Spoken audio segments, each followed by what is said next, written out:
Hi guys, as we continue with the third chapter, we'll now quickly see that why so long back 1946 to 1949 and finally 1950. These are the years which are very important for the Indian Constitution. But that's a long time ago. Why should we today the in 2020 continue following the constitution that people thought about so many years back, which is a very valid question because the society was different then, people may have thought differently, and things change over time, right? But the reason we still follow this constitution is because it did not only reflect a although it was made by a constituent assembly, which was a smaller body, the smaller body was elected by the people of India. The same way we elect a government today, right? And so it's actually representative of the whole country. And B, the Indian Constitution is a living document, which means it can be amended and changed over time according to requirements. And C, the amount of debates they had at that time, known as the Constituent Assembly debates, they ranged across so many topics that it's illogical to say that those topics are not relevant even today, because they are. As much as we've progressed, we also are a long way back, especially as our ideas as a society are concerned.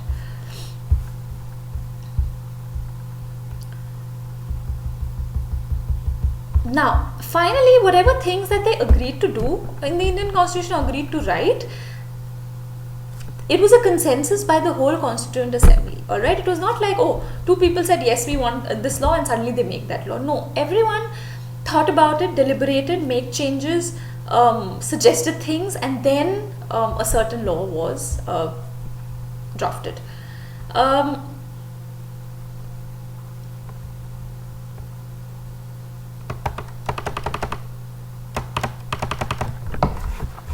Now, as we see the guiding values of the Indian Constitution, well, two very important people who shaped the Indian Constitution were Mahatma Gandhi and Dr. B.R. Ambedkar. According to the vision of Mahatma Gandhi, he said that, so I'll read an excerpt from it. I shall strive for a constitution which will release India from all problems and patronage. I shall work for an India in which the poorest shall feel that it is their country, in whose making they have an effective voice. An India in which there shall be no high class and low class of people. An India in which all communities shall live in perfect harmony. There can be no room in such an India for the curse of untouchability or the curse of the intoxicating drinks and drugs. Women will enjoy the same rights as men. I shall be satisfied with nothing else. So that's the guiding principle of Mahatma Gandhi, which we still try to follow. We try to see that we don't differentiate on the basis of class. We try to see there are no gender problems. We also try to see that, drinking is a huge problem in the country, and so is the consumption of tobacco, but we try to educate people via advertisements and via campaigns.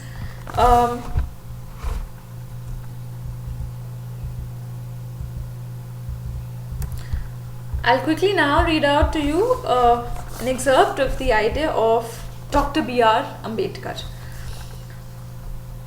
On 26th January 1950, we are going to enter a life of contradictions.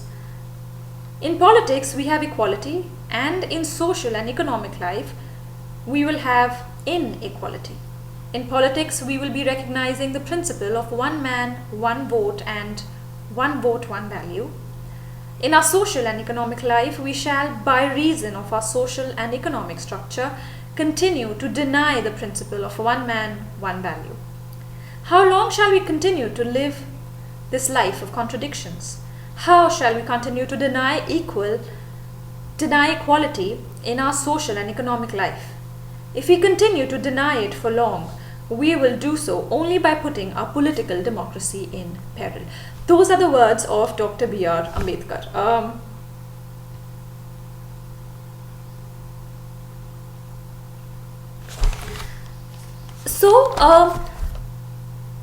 Both Mahatma Gandhi and B.R. Ambedkar said that there should be no inequality, we should all live nicely, no class differences, we should respect the work everyone does.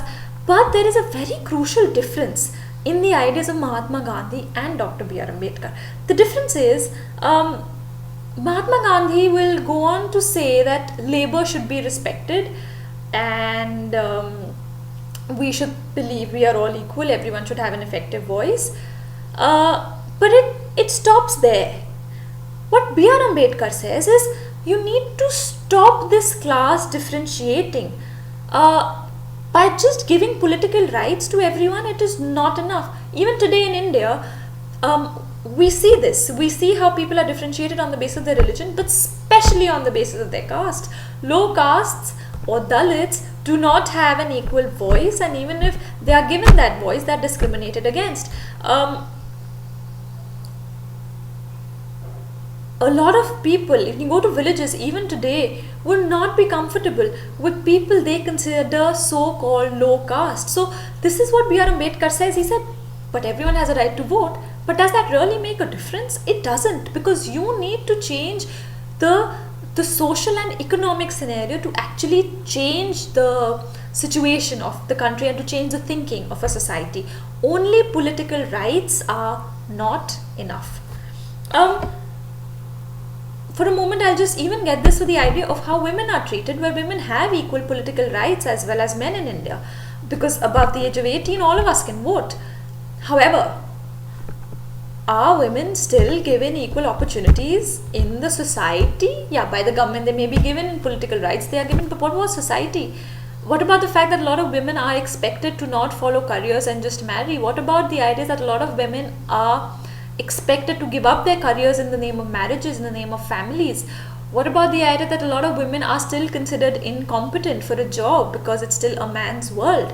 What about the idea that patriarchy is still so rampant in the country, even though we're getting educated, or rather we're just getting literate? Education is when you can actually differentiate what is wrong, what is right, and find logical answers and solutions. So we still have a long way to go as a society, but the makers of the Indian Constitution thought about these problems for sure, and they did write down solutions to them. But and I hope we finally get there somewhere, and I'm sure we will. It's just taking longer, I think, than expected.